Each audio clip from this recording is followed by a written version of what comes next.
Members of the Senate, please be seated. This morning, we're honored to have Tulsi's dad, Senator Mike Gabbard, offer a moment of contemplation. Thank you, Carol.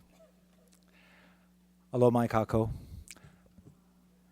What I'd like us all to contemplate on today is, lucky we live Hawaii. We've heard that phrase many times. I was watching the evening news last night, and they had 100 million people are going to be affected by the icy and the snow and all the stuff that's happening on the East Coast. It has a special meaning for me, and I'd like to share that with you this morning. Lucky we live in Hawaii. And this actually came about as a confluence of 3 days. My birthday on January 15th, when my body turned 67. For those of you that sent your birthday wishes, you will continue to receive my toffee on your birthdays. For those of you that forgot, Carol says you're now no longer receiving. So, not that it's a quid pro quo thing, but so that was the first thing. The other thing was January 19th was Martin Luther King's holiday. And then a couple days later, Carol and I saw the movie Selma. I actually left American Samoa when I was a baby, and my father was stationed in the deep, deep South from 1955 to 1966. It was during that time when there were separate water fountains that said white and colored over here. Separate bathrooms that said men, women, and colored over here. In the third grade, my teacher during show and tell day wanted us to all say where we were from, and I said I was from Samoa. And then she looked at me and said, "Is that a country in Africa?" And then for the rest of that year, my friends, my classmates called me the N-word. Soon I learned, and this is in the third and the fourth grade, I was chased out of bathrooms and called the N-word, usually with the F word in front of the N-word. I was chased away from water fountains, and so by the time it was the summer of '66, I knew I had to get out of the South, and so I started hitchhiking from Florida to California.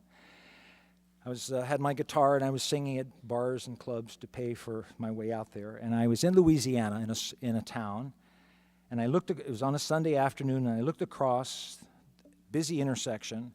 There was a billboard about the size of this, maybe a little smaller, but it was horizontal. And it was a black and white photo that was blown up, so it was very grainy.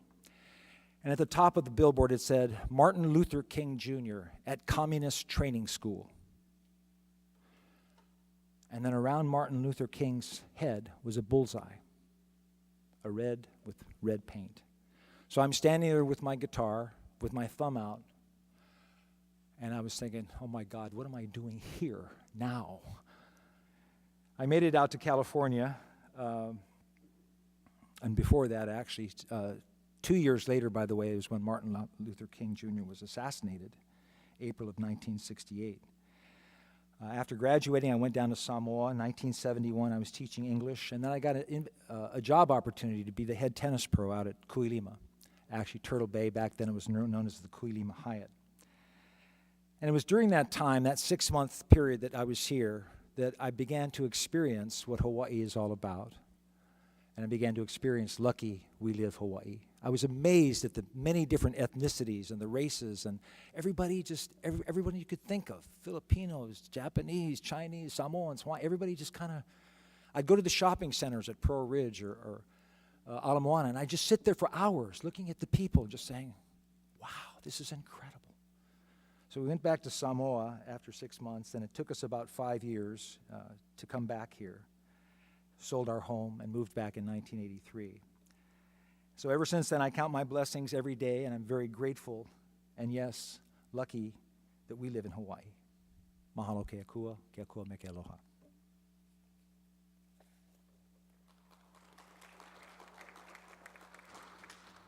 Thank you, Tulsi's dad.